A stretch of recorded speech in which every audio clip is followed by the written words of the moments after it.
Þátturinn unnin í samstarfi við Rótari-hreyfinguna á Íslandi og Regin fasteignafélag.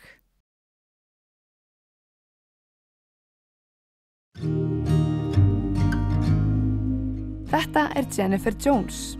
Jennifer Jones alheimsforseti Rotary og fyrst kvenna til að gegna því embætti í 118 ára sögu Rotary. Hún 55 ára gömul og frá Ontario í Kanada. Jennifer fjölmiðlakona, byrjaði ferilinn sem fréttakona í útvarpi, rúmlega 20, en stofnaði svo sitt eigið fjölmiðlafyrirtæki, Media Street Productions, fyrir 25 árum síðan. Jennifer kom til Íslands stutt eftir hún tók við sem alheimsforseti á ráðstefnuna Iceland Rotary Action Summit.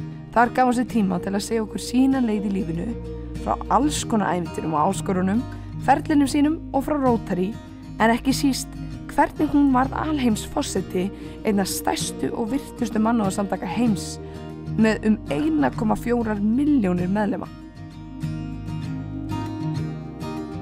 Okay, so what do people call you who know you? So most people will call me by my full name, Jennifer. People who know me well call me Jen, and so it's a little more casual, and I like that. Okay, Jen. Can I call you Jen? Yes. All right, Jen. So, could you tell me a little bit about you personally? How would you describe yourself? Oh, wow. Shortly. Yeah. Well, I guess a passionate lover of service, and a wife, a daughter, a sister, and family is incredibly important to me. It's really hard to be away from them as long as we are right now. So that's why having platforms like FaceTime and things like that are so important. And so figuring out those times to be able to make sure, just even for sitting and having a quick gab with my parents or something like that's really important. One thing that I am guilty of is that I'm a hugger. And so I invade people's space, and I'm actually pretty forward with letting them know that I'm likely going to invade your space. And you have to be very careful culturally about that. But what I found interesting is that it doesn't matter what culture I'm in, everyone craves human touch. Everyone wants to feel connected. And so it's how you approach it in different areas that is where there's sensitivity. Sometimes you have to allow people to come to you, and so it's kind of, sometimes I feel like I'm doing a great big human experiment, a social science experiment in human behavior. So where are you taking me? I am taking you into the elevator. Okay. Can we go to the 9th floor? If I can, no? I have 7, a key. 6? I have a key. Hang on. Oh. All right. Okay. So, what is Rotary? We're doing an elevator speech. Yep. Oh my Hurry. gosh. Rotary is a community of problem solvers and leaders who work on the world's most pressing challenges in our local, global communities. Wow. We're still just... Oh, here we are. There we are. Thank you for this great answer. Rotary is an opportunity to change the world, but in doing so, to change yourself. And that's, I think, what draws me to it most, is this ability to dream a dream, to think of something you might do for your local community, your global community, to assemble others around you who are like-minded, to share that dream, that they decide to go down the path with you. And in the course of doing that, learn about yourself and stretch your boundaries to grow as a person, as a leader. And yeah, I think that at the end of the day, to know that we, can show up in this organization learning to be our best. And I love that about it. I look a little bit different than what we've seen over 118 years, and I think that's good. I think that it allows for others to see that maybe it breaks the stereotype a little bit of what maybe they've thought of us in the past. And for someone a younger woman, a younger man, actually of any age, to look at it and say, if she can do it, maybe I can too. And that hopefully that inspires other people to say, we can show up as our true authentic selves as leaders and own that role. And so I'm really proud of being in this space at this time, particularly at this time in this history where I think that there's a different kind of leadership, perhaps coming out of the pandemic, that is something I think is worth really exploring and embracing, and that's warm, empathetic, yet strong leadership. And I think that that's a combination right now that I'm seeing in other leaders, and I think that for us as an organization, we need to take care of each other. And I think that that's a strength that I bring to the table. I started out actually in the late 80s as a rookie radio reporter while I was going through university. And I was actually assigned to cover a number of different Rotary meetings, and at the time, women weren't permitted to join our organization. And so I would show up into these rooms, and these gentlemen would be there having meetings, the power brokers of the community, and I would do interviews with them. And about a decade later, well, actually, I should say a couple years later, and it actually took a Supreme Court ruling in the United States for women to be permitted to join. And then it was about a decade later that the manager of the local cable station asked me if I would come and attend a meeting. And we knew each other. I own a television production company. That's how we knew each other. And so I walked in the doors and saw some people I knew, some people I didn't know, but I just kind of felt like I'd found a home. And I don't know, my parents raised us, my two brothers and I, with service in our family. And so it was something that was kind of instilled at a young age. And so that feeling of coming home, I think it just provided a forum and a place where I could be with people that I trusted, that I liked, that I wanted to have fun with. And yeah, it was the right decision. I was working in radio as a young reporter. I was also going through university at the same time. And so by the time I finished doing both of them full time, I needed a break. So I kind of went away for a little while. I worked in an island resort in the Caribbean. It was a wonderful way to just sort of decompress a little bit and then go back into the workforce as a young professional. And wait, why did you go to somewhere else, to the Caribbean? I wanted to go someplace where I could completely be different from my own community. I thought it was an opportunity to, actually, to be completely honest, I had taken dance for 26 years, and I thought it was an opportunity as a staff member at a resort to use those skills. And so I was hired into sort of the entertainment team and had a chance to do some singing and dancing and silly things like that. But you know what? Not so silly, because everything builds upon who you are. And so stage presentation, speaking skills, people skills, international skills. It was an international audience that would come there. All of those things, every single chapter of your life builds towards different things. And I can feel that even though that might have seemed like a departure, I can see that it also gave me some on the spot training for things I didn't anticipate in many ways. And so it was a chance to just go explore something that was maybe a little bit more fun. And yeah, it was good. It was really good. I went to an island that I love to go back and visit now with my husband, and it's a place that, I don't know, I can walk that beach and I can just feel like I'm a million miles away, and that's a great way to escape when you need to. As I mentioned, my parents really instilled in us a sense of service. So, you know, I was picking vegetables out of my mother's vegetable garden and setting up a stand on the street and selling them, and then bringing money to the children's hospital and things like that. And so it was always something that just felt very normal and, I don't know, fun in many kind of ways. And so they taught us to never limit our thoughts or our dreams, and to think that the sky's the limit. And so I think that as I reflect back on that, it's given me the ability to step into roles that, you know, in every decade, if you said to me 10 years ago, you're going to serve in this capacity in 10 years, I would have been like, whoa, really? But, you know, the ability to, I don't know, morph as you go and figure it out, and, I don't know, seize the day and never let anything go by, and take every opportunity that helps you to grow. And I guess advice to my younger self, be brave, to not sit on the sidelines, and to craft your own destiny, because that is, I think, what a chance for all of us to have. It's our lives. We need to figure out what is the right direction that we want to take at every turn. And, it's not always easy. And, there's struggles and different things like that. But I don't know, if you're sort of true to what you want to do, it somehow or other seems to manifest. Well, I guess values as president would be values even as a person. I don't know that I would separate them. And I think part of the reason why I love what I do in serving in this role is that my values and the values of Rotary align so strongly. And so the value of integrity, doing things for the right reasons, even when nobody's looking, that kind of thing.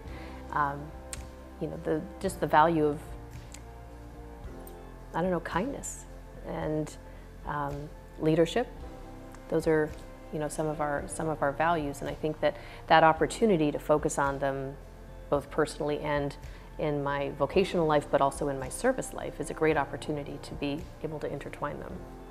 So every year we have an internal theme for our organization, and so the one that I selected for this year is Imagine Rotary, and it gives, in my mind's eye, our ability to dream, and to dream our wildest dreams, and then to go forward and tackle them. Many people think that at first blush that I selected it because of the song, and certainly the lyrics, John Lennon's lyrics are profound and amazing, and I've heard the song a lot this year. People are playing it a lot. There's one line out of the song that I've used in a speech, and it's, "You may say I'm a dreamer, but I'm not the only one." And for me, I got goosebumps.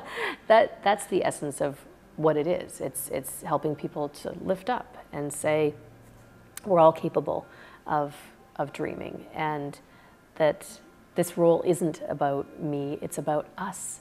It's about us as an organization, and so harnessing that energy through that is really important to me. And so, yeah, I've asked everyone to imagine, and it's been manifesting across the globe in such beautiful ways. I mean, I've been driving down highways in India and seen billboards and towers covered in our slogan and different things like that, which has been just amazing in other parts of the world.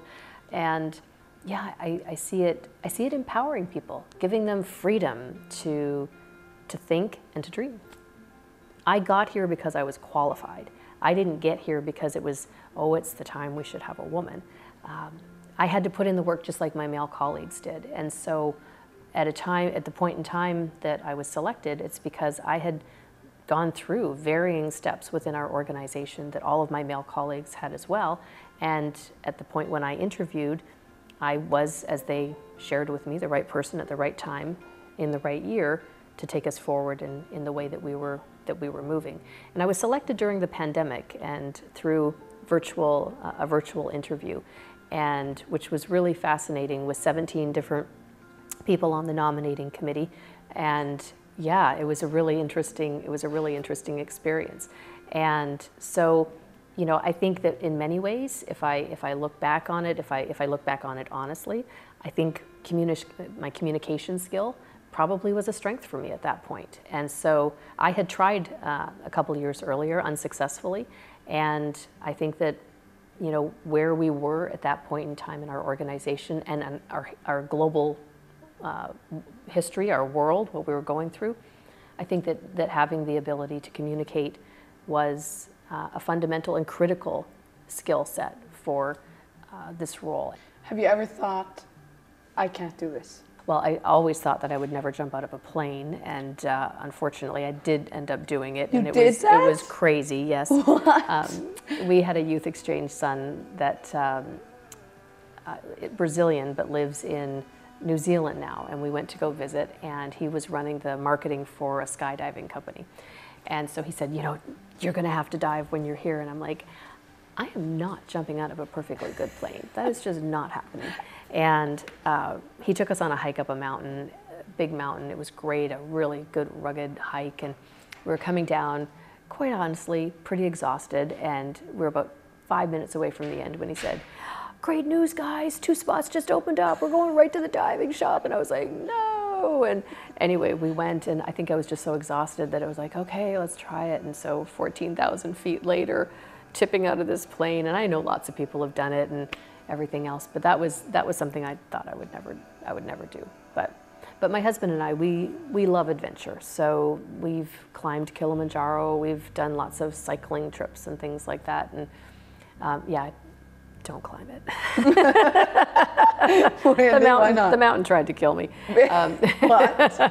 I'm being facetious, but it was a psychological talk. You know, you want to know about something hard? Yeah. That was hard, not physically hard, because unlike Everest, where it's a physical climb, for me it was a mental climb, and it took 5 days to go up and down. And when we were doing the night that we were doing the summit, I just remember being, you know, it's midnight, you climb at midnight because everything freezes so that the gravel on the ground freezes, so you get better traction as you're climbing. And I just remember thinking, what am I doing on the side of this mountain? And there's no way out.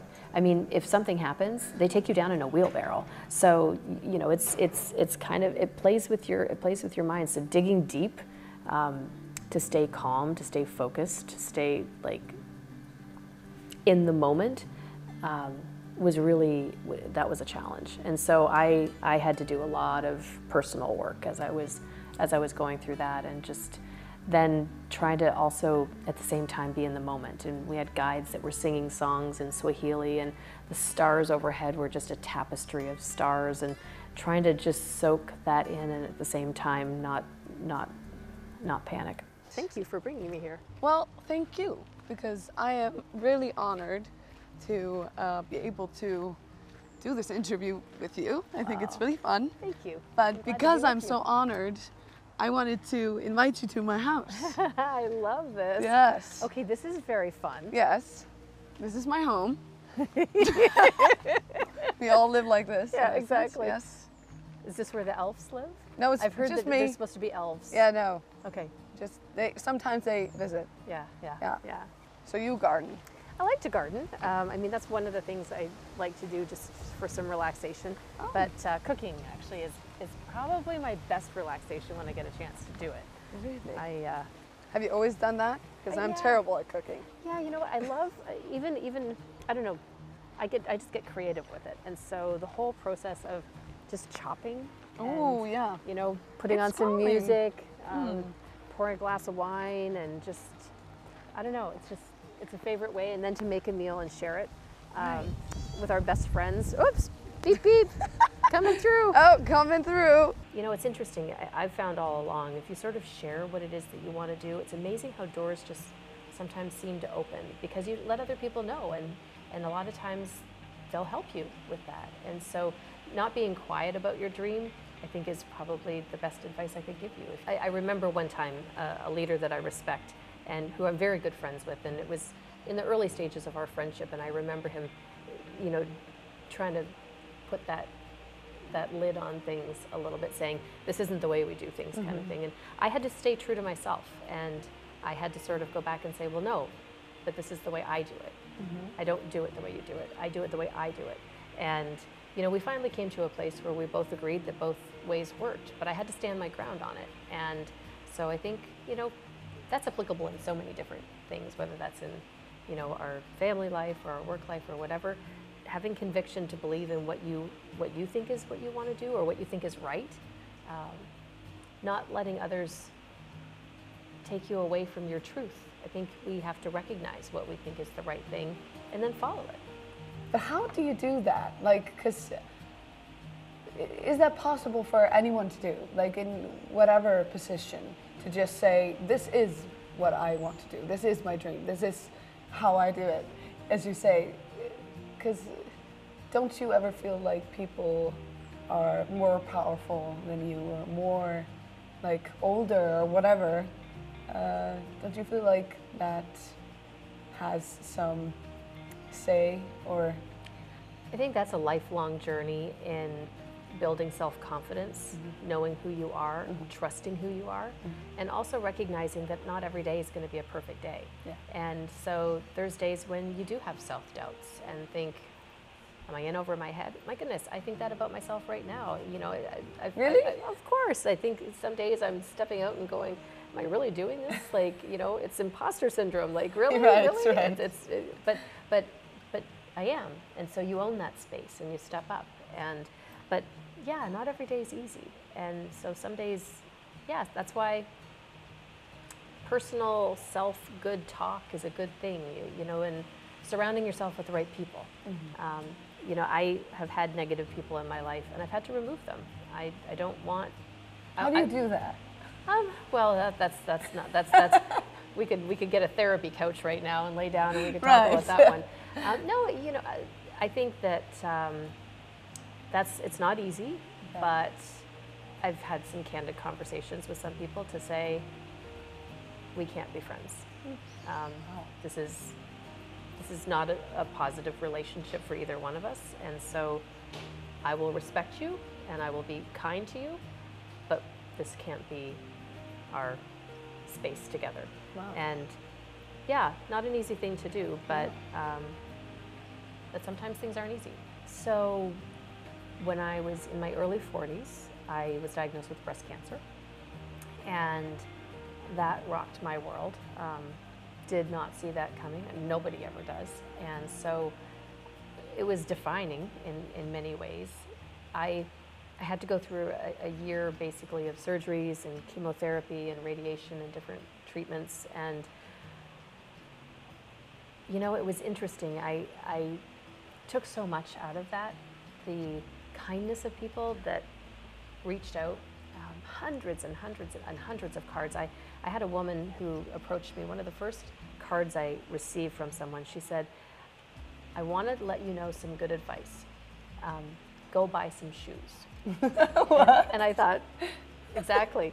And she said, because you're going to need the shoe boxes for all the cards that people are going to send to you to put in them. And it's true. I don't remember if I bought shoes, but I do remember having some shoe boxes that I filled up. But Don't lie, you bought some shoes. I probably did. I probably bought more than one or two. Right. Little retail therapy may have been involved in part of that. But you know, it helped me in it sounds silly to say that, it helped me in many ways understanding how strong I was. You know, it was a time when I was incredibly scared, and you know, you see your own mortality in front of you and thinking, is this it? You know, I've got big dreams. Like, I've got things I got to do. I don't have time for this. And then having to realize, you know, get to dictate that, and stepping back, personal self-care. I think, quite honestly, in many ways, I think it was harder for people closest to me than it was me. I could manage how I felt and how I journeyed through that, but they couldn't do anything aside from be there. Yeah. And so my husband's a family physician. He couldn't cure me. So I think being in that kind of position, sometimes being a caregiver, I think sometimes is even a little bit harder than being the patient. But I know that the amount of women who circled around to say, you know what, I'm 15 years cancer-free, I'm 5 years cancer-free, I'm 35 years cancer-free, was huge, because it gave me hope.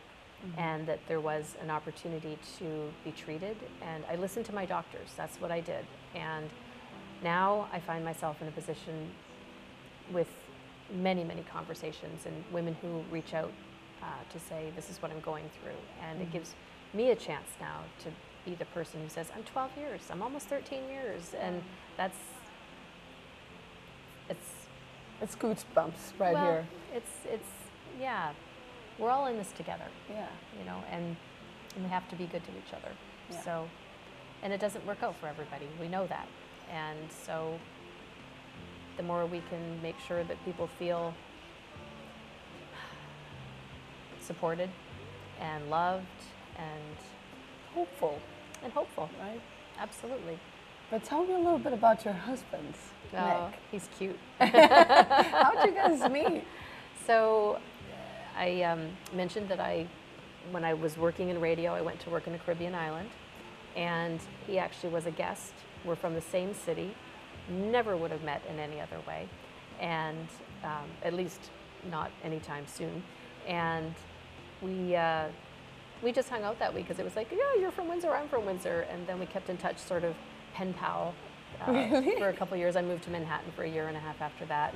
And when I moved home, after a little while, we just found our way back to each other and then decided to start dating and have been together pretty much every day since. We just celebrated our 25th anniversary. Congratulations. I know. I think old people have 25th anniversaries. Like, how did that happen? Is there anything you would like to add to this whole show? Well, first, thank you for inviting me to join you. Thank you for the leadership role that you're playing in our organization. You are a bright light, and I just so enjoy your energy, and this has been beautiful. And then to come into a beautiful setting like this, you brought me into another part of the country I hadn't seen, which I love. And just to be able to know that I've made a new friend, and I know we'll stay in touch, and I just wish you all the best in your future, and I know it's going to be bright. Thank you so much. Oh, I'm going to give you a hug. Talking about the hugs. I know, exactly. I'm a hugger. Great. Thanks so much. You may say